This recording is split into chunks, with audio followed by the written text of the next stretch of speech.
Hello दोस्तों, आपका स्वागत है हमारे चैनल द स्टोरी नॉलेज में। आज हम आपके लिए लेकर आए हैं मार्क मैनसन की book the subtle art of not giving A F की समरी।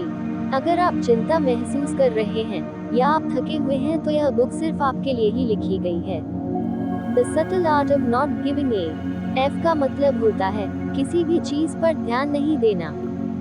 यह किताब हर उस इंसान के लिए लिखी गई है जो अपनी जिंदगी से परेशान है या फिर अपनी एनर्जी को सही तरह से मैनेज नहीं कर पा रहा है।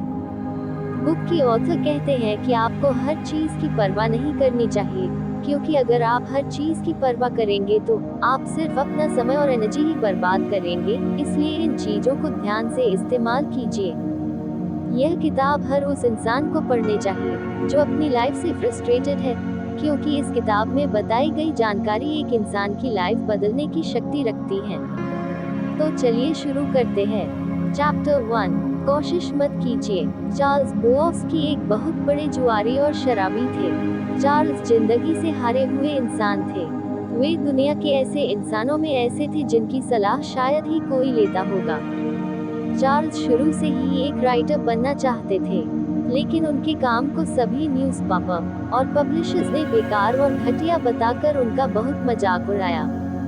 लोगों की बात से चार्ल्स इतने ज्यादा दुखी हो गए कि वह डिप्रेशन में चले गए, जिसकी वजह से उन्होंने शराब पीना शुरू कर दिया और फिर बाद में शराब पीना उनकी आदत बन गई। चार्ल्स अपनी जिंदगी के 30 साल शराब और जुए में बर्बाद कर चुके थे। फिर एक दिन उनकी जिंदगी बदल गई।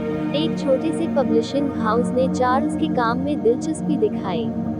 पब्लिशिंग हाउस के दिलचस्पी दिखाने की वजह से चार्ल्स के मन में फिर से उम्मीद की किरण जागी और इस बार वह अपने चांस को गंवाना नहीं चाहते था। चार्ल्स ने झट से पब्लिशिंग हाउस के साथ कॉन्ट्रैक्ट साइन कर लिया और इसी के बाद उन्होंने अपनी पहली किताब लिखी। इस किताब को लिखने के बाद चार्ल्स ने दोबारा पीछे मुड़कर नहीं देखा। वह लगातार सफलता की सीढ़ियां चढ़ने लगे। इस किताब को लिखने के बाद उन्होंने लगातार 6 किताबें और लिखी। साथ ही साथ उन्होंने कुछ कविताएं भी लिखी थी। चार्ल्स के द्वारा लिखी गई किताब को 2 मिलियन से भी ज्यादा लोगों ने खरीदा था। यह उनके लिए एक बहुत बड़ी कामयाबी थी।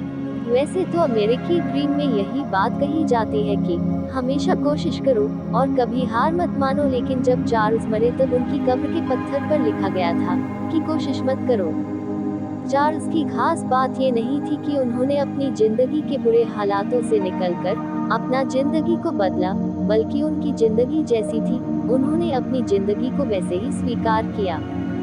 और सक्सेसफुल बनने के बाद भी उनमें कोई खास बदलाव नहीं आया, क्योंकि न तो उसकी अच्छाई ने उसे सक्सेस दिलाई थी और ना ही सक्सेस मिलने के बाद वह एक अच्छा इंसान बना।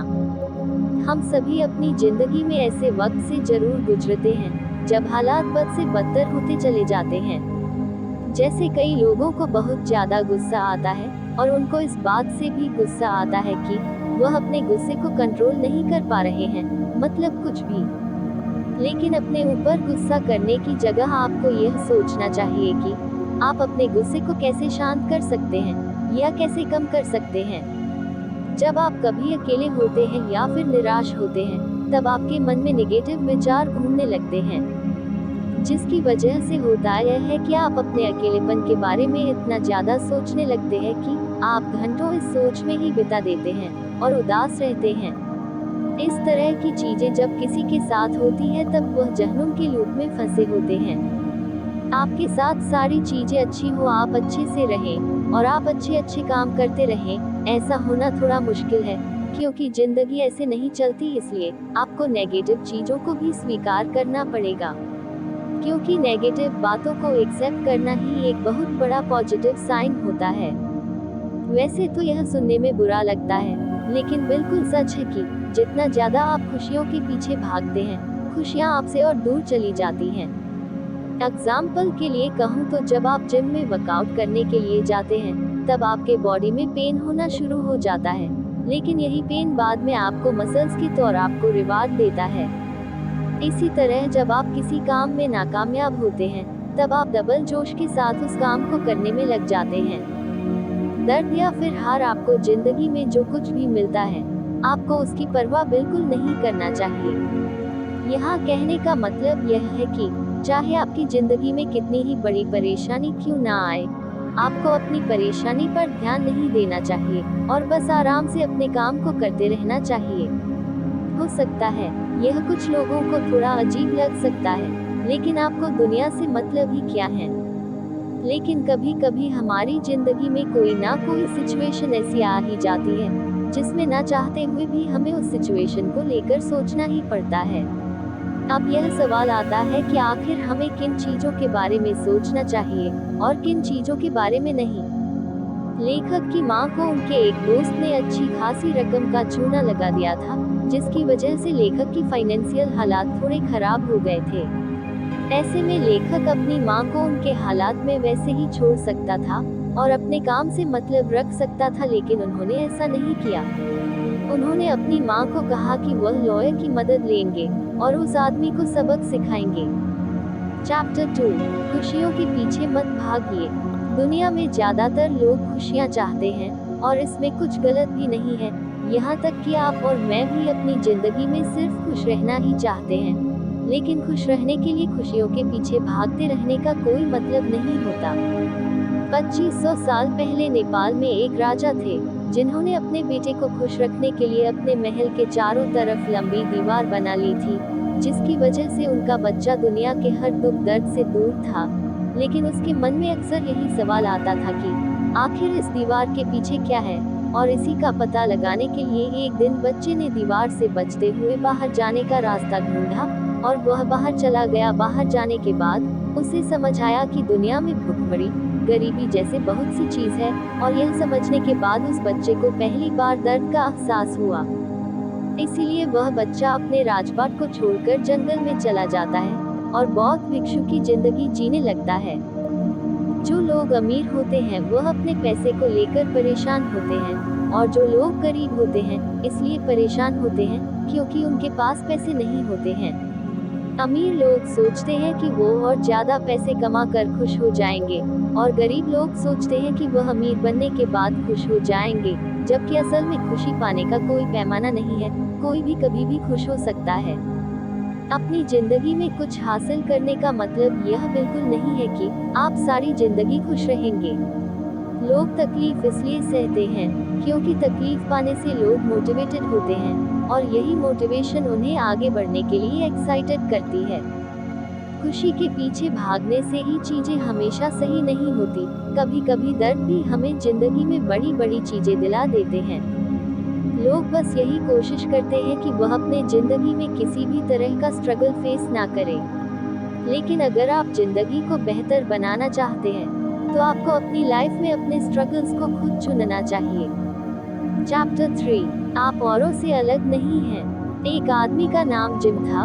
उसके दिमाग में हर वक्त कोई न कोई बिजनेस आइडिया घूमता रहता था, और वह अपने पास से या तो अपने बिजनेस आइडिया पर किसी भी तरह पैसा खर्च करता था। अब तक जितने भी बिजनेस आइडिया सोचे थे उनमें से किसी भी आइडिया ने काम नहीं किया, और न ही जिम को उससे कोई फायदा मिला। लेकिन जिस तरीके से वह अपने आइडिया के बारे में बात करता था, सभी लोग उसे इम्प्रेस हो जाते थे। वह जिस तरह से बात करता था, लोग न चाहते हुए भी उससे प्रभावित होने लगते थे, क्योंकि उसे खुद पर बहुत ज्यादा विश्वास था। 1960 के समय जब सारे लोग यह सोच रहे थे कि हम सब एक दूसरे से अलग हैं, अधिकतर लोगों को यही लगता था कि वह दूसरों से अलग है और उनमें कुछ खास बात है। लेकिन फिर साल दर साल बीत जाने के बाद उन्हें एहसास हुआ कि यह बस एक मिथ है। असल में कोई किसी से अलग नहीं है। इस दुनिया में हर कोई अच्छे काम नहीं कर सकता है, और फेलियर सक्सेस के रास्ते का एक बहुत ही जरूरी हिस्सा है। इससे हर किसी को निकलना पड़ता है। बिना किसी खास वजह के खुद को बहुत महान समझ लेना बिल्कुल वैसा ही है जैसा जिम खुद को समझता था। बहुत से लोग अक्सर यह कहते हैं कि हम सब अनोखे हैं, लेकिन जरा इस बात को ध्यान से सोचिए, अगर सभी लोग अनोखे होंगे तो सभी लोग एक जैसे होंगे ना। इसमें अनोखापन कहाँ से आया? हम सभी आम हैं, लेकिन आम होने में कोई शर्म की बात नहीं है। हमें लगता है कि दुनिया में जो सक्सेसफुल लोग हैं वह लोग अनोखे हैं, लेकिन वह लोग भी अपने आप को एवरेज मानते हैं और हमेशा खुद को इम्प्रूव करने के पीछे लगे रहते हैं। वे लोग इसलिए महान बन पाए क्योंकि उन्हें लगता था कि वह महान नहीं है। चैप्टर 4, दुख की कीमत। खुद को समझना बहुत ही मुश्किल चीजों में से एक माना जाता है, क्योंकि खुद को समझना बिल्कुल वैसे है जैसे प्याज से परत उतारना। जब आप एक परत को निकालते हैं तो दूसरी परत सामने आ जाती है। ऐसे में जब आप रोते हैं तब यह समझना कि आप रो रहे हैं पहली परत होती है, और जब आप इस परत को उतारकर यह समझने की कोशिश करते हैं तो वह दूसरी परत होगी। जब आप अपनी भावनाओं को समझ जाएंगे तब आप अपने मुताबिक अपनी मंजिल को चुन पाएंगे। जब आप अपनी भावनाओं में बहकर गलत मंजिल चुनते हैं तब आप सारी चीजें खो देते हैं। हमारी जिंदगी में भावनाओं का बहुत महत्व होता है। छोटी छोटी चीज आज जो हम करते हैं उन सभी में भावनाएं छुपी होती हैं। चैप्टर 5, आप हमेशा खुद चुनते हैं। अमेरिकन फिलोसोफर विलियम जेम्स अपनी जिंदगी से काफी परेशान रहते थे। उन्हें क्या क्या परेशानियां आती हैं। उन्हें आंखों की बीमारी, कम सुनने की बीमारी और भी कई सारी बीमारियां थी। इन बीमारियों के कारण वह ज्यादातर समय अपने घर में ही रहते थे। उन्हें पेंटिंग करने का बहुत ही ज्यादा शौक था, इसलिए वह हमेशा पेंटिंग किया करते थे। हालांकि उनकी पेंटिंग को लोग कुछ खास पसंद नहीं करते थे। उनकी शारीरिक हालत हमेशा ही खराब रही, लेकिन विलियम जेम्स जी वह पहले इंसान थे जिन्होंने साइकोलॉजी विज्ञान की नींव रखी थी। यह कहानी हमें सीख देती है कि हमें हमेशा अपने काम की जिम्मेदारी खुद लेनी चाहिए। उन्होंने यह सोच लिया था कि अगर वह हार मान लेंगे तो वह सुसाइड कर लेंगे, और इसी चीज ने उन्हें जीवन में आगे बढ़ने के लिए मोटिवेट किया। उम्मीद है आपको यह वीडियो पसंद आया होगा। इस वीडियो को लाइक करें और हमारे चैनल को सब्सक्राइब करें, और इसे अपने दोस्तों के साथ शेयर करना न भूलें। मिलते हैं अगले वीडियो में। धन्यवाद।